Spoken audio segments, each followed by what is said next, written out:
Ngayong araw, bibiyahe kami mula San Mateo Rizal hanggang Baguio City. At ito ay medyo may kalayuan, nasa 267 km. Isa na ito sa pinakamalayong biyahe ng aking motor. Subalit ang masama ay nagkurap yung aking memory card sa pagdating doon. Na yung record ko pagpunta doon ay wala na.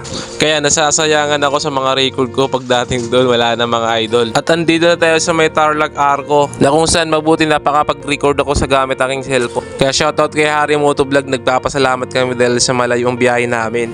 Baka Harry Motovlog yan. At saka please kung nga pala yung binigay sa amin na riding jersey na Harry Motovlog na jersey. Maraming salamat talaga kay Tol Harry Motovlog. At pag-abot namin dito sa may La Union Arco, napakasaya talaga, napakasolid naman yung biyahe. At nagpahinga muna kami saglit para tuloy-tuloy naman ang bakbakan at aakyat kami, malayuan to. Mayroon pa natitirang 50 km para sa pag-akyat namin dito papuntang Baguio. At nagpicture-picture muna kami sabay konting video dito sa may welcome ng Baguio City. Pero sobrang sarap talaga, tapos napakatarik pala yung daanan dito sa may Baguio, napakadelikado yung kurbada, tapos sasalubungin ka dito ng magandang view. At syempre ang pinakapalatandaan na pag andito ka na sa Baguio at umabot ka na dito ay yung Leon Head. Kaya susubukan natin, pupunta tayo sa may baba para makita natin yung Leon. Bali dito pala to sa pangalang daanan dito sa may Cannon Road. Sa balit hindi madaanan kasi may landslide sa baba, kaya hindi po pwede dumaan doon. Kaya sobrang sulit talaga yung biyahe. Dito na ako sa may Leon Head at narating ko na rin gamit ang aking motor.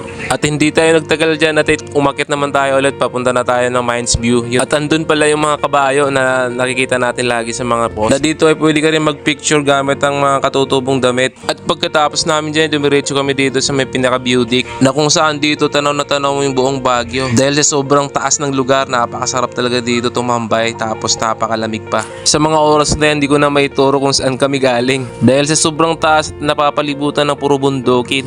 At syempre yung pagod at puyat sa biyahe ay napapalitan ng sobrang sarap. Dahil nakarating ako dito gamit ang aking motor. At syempre inantay namin dito yung night market nila. Pagdating ng alas 9, naglalatag sila dito lahat. At pagkatapos na yon, at uuwi na naman kami. Sobrang solid naman ng biyahe namin, napakalayo naman. At syempre dito natin magagamit yung kinabit natin sa motor natin na mini driving lights. Napakasulit talaga yung biyahe natin ngayon. Sobrang liwanag sa kalsada. At dito pa lang sa may MacArthur Bridge Highway ay napakasulit talaga, kitang-kita talaga yung kalsada, tanaw na tanaw pati lubak. Kaya maraming salamat sa panonood. Ride safe always mga idol.